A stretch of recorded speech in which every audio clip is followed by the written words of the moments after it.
Dragon ball काकू में chapter number 5 के अंदर आप सभी का स्वागत है। एंड ये वाला चैप्टर लिटरली काफी ज्यादा ब्रोकन होने वाला है। इस चैप्टर के अंदर वजीटा और बुल्मा का फिर से रियूनियन होने वाला है। वजीटा फाइट करने वाला है against the strongest 3 of the planet सडाला।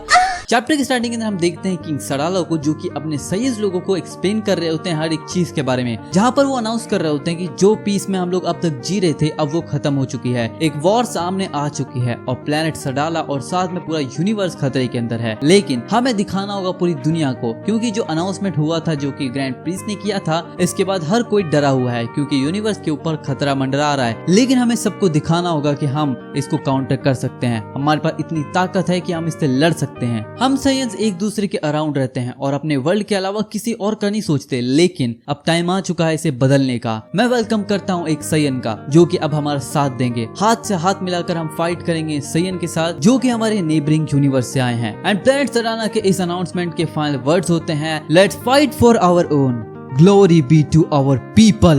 अब नेक्स्ट पैनल के अंदर हम आते हैं 2 दिन बाद के सीन के अंदर, जहां पर बुल्मा और सभी लोग अब कैप्सूल के अंदर कैप्सूल कॉर्प और स्पेसशिप से पहुंच जाते हैं प्लैनेट सडाला के ऊपर। जहां पहुंचने के बाद वो बोलते हैं कि फाइनली हमने लैंड कर दिया है। अब जैको यहाँ पे ब्रॉल और चिलाई को बोल रहा होता है कि ये बिल्कुल चेंज होने वाला है तुम्हारे रॉटन प्लैनेट से, थोड़ा बहुत अलग है लेकिन मजे आएंगे। एंड जिसके बाद हम देखते हैं बुल्मा को, जो कि बोल रही होती है कि हमें फिर से याद मत दिलाना ब्रॉली के खाने के बारे में। एंड जिसके बाद जैको लग जाता है वजीटा को ढूंढने के लिए। एंड जिसके बाद उनके नजर में आता है काबा नाम का एक रेस्टोरेंट, हाँ काबा नाम का ठेला, जिसके ऊपर ये लोग खाना खाते हैं। लिटरली भाई काबा को खा रहे हैं, काबा यार। अब जैको ने अपने रोबोट को भेज दिया था ढूंढने के लिए वजीटा को, एंड वो उड़ते उड़ते जाता भी है अपनी आई बॉल के साथ। आई मीन आई बॉल वाला रोबोट होता है। लेकिन जैसे वो वजीटा के सामने जाता है, वजीटा उसको अपनी की से ब्लास्ट कर देता है। एंड जिसके बाद जब ये पता चलता है जैको को, जैको बहुत ज्यादा गुस्सा हो जाता है। जैको बोलता है कि मैं बहुत ज्यादा गरीब हो चुका हूँ और मुझे इसकी पेमेंट भी अपनी जेब से करनी पड़ेगी। मैंने हर किसी के लिए 1 राउंड की ड्रिंक्स मंगा ली और साथ में अब इसको डिस्ट्रॉय कर दिया, इसका पैसा मुझे देना पड़ेगा,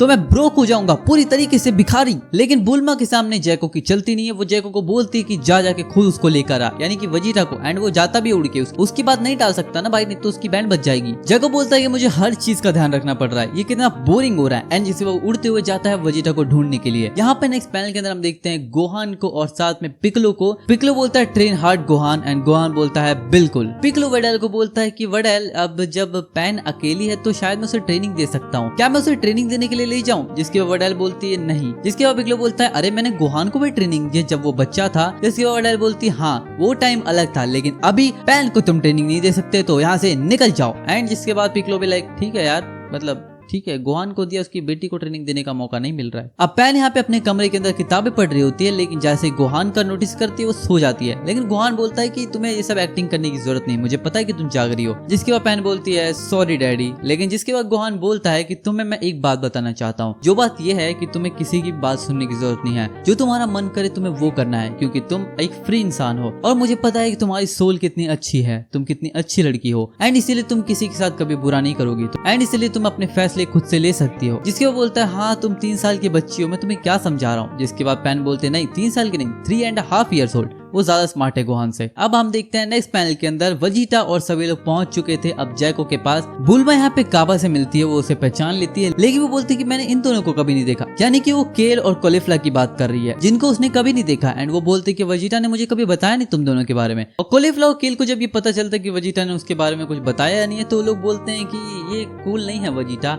एंड जिसे वजीटा बोलता है कि मेरी वाइफ किस ग्रोस लोगों के बारे में बात कर रही है, सच में भाई वो रोस्ट करना छोड़ेगा नहीं। लेकिन जिसके बाद हम देखते हैं कि यहाँ पे कोलिफ्ला गुस्सा होकर वहां से चली जाती है। काबा ये सब देखता है कि यहाँ पे थोड़ा माहौल थोड़ा टेंशन वाला हो रहा है, तो वो भी वहां से चला जाता है। एंड जिसके बाद वजीटा बोलता है कितने डरपोक लोग हैं यहाँ पे। अब केल भी यहाँ पे जाने की कोशिश कर रही होती है, लेकिन तब भी बुल्मा उसे बोलती है कि तुम्हें क्या लगता है तुम भी यहाँ से चली जाओगी तो हमें आगे का रास्ता कौन बताएगा। And she is looking dam scary. केल अपनी आंखें उठाती है, अपनी नजरें ऊपर करती है, एंड उसकी नजर मिलती है ब्रॉली से। एंड हम देखते हैं केल का दिल धड़कता है और दोनों में प्यार हो जाता है। Literally what the heck bro, यहाँ पे हम दोनों को देख सकते हैं, दोनों बस एक दूसरे की आंखों में देख रहे हैं, शौक हो चुके हैं। एंड पहली नजर का पहला प्यार। अब चीला यहाँ पे बहुत कंफ्यूज हो चुकी थी, क्योंकि उसे पता है कि यहाँ पे क्या चल रहा है। एंड वो बोलती है कि अरे अरे मैं हूँ यहाँ पर, इतनी जल्दी तुम्हें नजर नहीं मिलाने की जरूरत नहीं है। अब ब्रॉली बंदा अपना चार, उसको घंटा फर्क नहीं पड़ता, टेस्टोस्टेरोन उसकी बॉडी में बह रहा है। ब्रॉली तुरंत उससे बोलता है कि मेरा नाम है ब्रॉली, पर तुम्हारा नाम क्या है डार्लिंग। केल अपना नाम बताती है जिसके वो अपने अंदर करेज लाती है उससे बोलने के लिए ताकि वो बोल सके, ब्रॉली से बात कर सके। लिटरली वो काफी ज्यादा खुश हो रखी है, मतलब ब्रॉली और उसका टाका भिड़ सकता है फ्यूचर के अंदर, लेकिन चिल्लाएगा क्या होगा। अब जिसके बाद केल मान जाती है एंड बोलती है कि वैसे भी मेरे पास कोई करने के लिए काम नहीं है तो मैं तुम्हारे साथ चल सकती हूँ, हम एक डाउनटाउन कर सकते हैं सिटी के अंदर। अब ब्रॉली यहाँ पे सभी लोगों के साथ टाउन में घूम रहा होता है, बट वो काफी सरप्राइज हो रखा था क्योंकि उसने कभी इतनी सारी चीजें नहीं देखी थी। जिसके वो हर किसी से पूछ रहा होता है कि ये बच्चे लोग क्या कर रहे हो, एंड बच्चे लोग बोलते हैं हम लोग खेल रहे हैं, आंख बंद करना। जो पहले आंख खोला वो हार गया। अब जिसके बाद केल ब्रॉली से पूछती है कि तुम आखिर कहाँ से आए हो, आई मीन मैं पूछना चाहती हूँ कि तुम्हारे प्लेनेट पे सब चीजें नहीं होती कि तुम्हारा प्लेनेट कितना अलग है, वो सब बताओ। एंड जिसके बाद ब्रॉली बोलता है देखो हमारा प्लेनेट पे कोई रहता नहीं है, हम कुछ ही लोग रहते हैं और मैं कभी बाहर निकला नहीं हूँ तो मुझे इन सब चीजों के बारे में पता नहीं है, तो ये काफी सरप्राइजिंग है मेरे लिए, लेकिन मेरे पास चीला है and I love her. And ये सुनने के बाद केल बोलती है ये ठीक है, मेरा दिल टूट गया। अब बुल्मा यहाँ पे सिटी को देखते हुए बोलती है कि ये सिटी बिल्कुल सिमिलर है हमारी अर्थ की तरह। एंड वेजिटा बोलता है तो हम लोग यहाँ पे क्या कर रहे हैं, जल्दी निकलना चाहिए मैं काम के लिए। अब ब्रॉली यहाँ पे हर किसी को देखकर, कभी बच्चों को देखकर, कभी फीमेल को देखकर काफी खुश हो रहा होता है, सबकी तारीफ कर रहा होता है। एंड तभी उसको कुछ पंक्स लोग आगे छेड़ने लगते हैं, आई मीन वो लड़का है इसलिए उसको वैसे नहीं छेड़ने लगते, जिसके वो लोग बोलते हैं ओए मसल मैन तू हमारी फीमेल अटेंशन ले रहा है और साथ में हमें परेशान कर रहा है। लेकिन तभी बुल्मा बोलती है कि अच्छा तो फीमेल्स लोग को तुम ऐसे ट्रीट करते हो। एंड जिसके बाद उनको तीनों को थप्पड़ लगाती है बहुत खतरनाक वे में एंड तीनों को बोलती है गेट आउट, निकल जाओ यहाँ से। अब नेक्स्ट पैनल के अंदर बुल्मा ब्रॉली के लंगोट के वो जो नाड़ा था और वो उसके कमर के नाड़े आई मीन कपड़े को खोलने लगती है क्योंकि उसमें से काफी स्मेल आ रही थी। लेकिन यहाँ पे ब्रॉली के चेहरे को तुम देख सकते हो काफी गुस्सा हो रखा था एंड उसने बुल्मा के हाथ को इतने जोर से पकड़ा कि उसका हाथ दर्द करने लगा। एंड जिसके बाद बुल्मा बोलती है ओके आई अंडरस्टैंड, ये मेरी गलती है, मुझे समझना चाहिए था कि तुम्हारे लिए कितना इंपॉर्टेंट है। एंड जिसके बुल्मा ब्रॉली के चेस्ट के ऊपर एक मशीन लगा देती है, वो बहुत इंपॉर्टेंट, शायद से वो ट्रैकर होगा, उसे ट्रैक करने के लिए शायद वो गुम ना जाए। वीज यहाँ पे गोटन और ट्रंक्स को उनका गोटेंक्स वाला फ्यूजन दिखाता है। अब वो दोनों फ्यूजन करने वाले होते हैं लेकिन उनका फ्यूजन फेल हो जाता है। क्यों हो जाता है, क्योंकि वीज ने उनको फॉरबिड कर दिया फ्यूजन में जाने के लिए, क्योंकि अब दोनों फ्यूजन करके एक साथ ट्रेनिंग नहीं कर सकते, दोनों को सेपरेटली ट्रेनिंग करके अपने पावर लेवल्स को हाईएस्ट लेवल पे पहुंचाना पड़ेगा। और गोटेंक्स को अपनी फुल पोटेंशियल को अनलीश करना होगा एक ब्लो के अंदर, एक अटैक के अंदर अपनी पावर को अनलीश करना होगा। यही मेन गोल है हमारी ट्रेनिंग का, अपनी मैक्सिमम आउटपुट को जनरेट करने का, तुम्हारा फिजिकल कांटेक्ट हो या ना हो। लेकिन for this you will have to face your own weaknesses, your emotion and your inner demons. And जिसके बाद विस उनके सामने एक बहुत यूनिक सा मशीन ले आता है जिसके ऊपर शायद वो लोग ट्रेनिंग करने वाले हैं। एंड जिसके बाद हम मिलते हैं 3 मेंबर से जो कि प्लेनेट सडाला के स्ट्रॉन्गेस्ट होते हैं। सबसे पहले वहां पे होता है admiral रूबा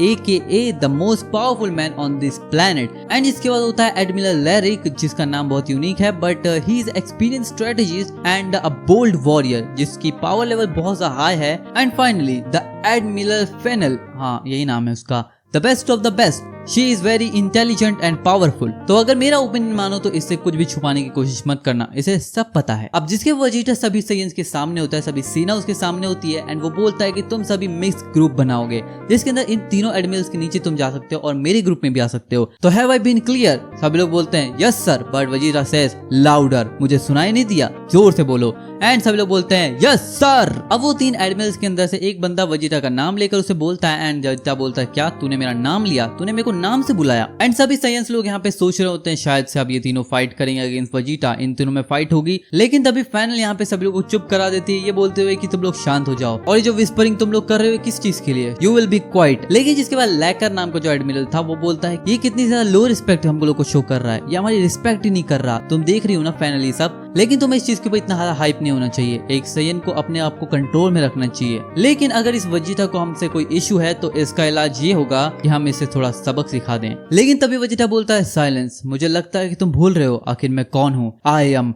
Vegeta and this is insane. Vegeta इस पैनल के अंदर चला जाता है सीधा सुपर सैयन, पता नहीं कौन से में, शायद से ब्लू। वेजिटा चला जाता है सुपर सैयन ब्लू के अंदर and now he is super powerful and इसकी पावर लेवल्स को देखकर सबकी फट जाती है। एंड वेजिटा बोलता है कम एट मी। एंड जिसके बाद ये चैप्टर यहीं पे खत्म होता है। लेकिन अब कहानी बहुत ज्यादा इंटरेस्टिंग मोड़ लेने वाली है।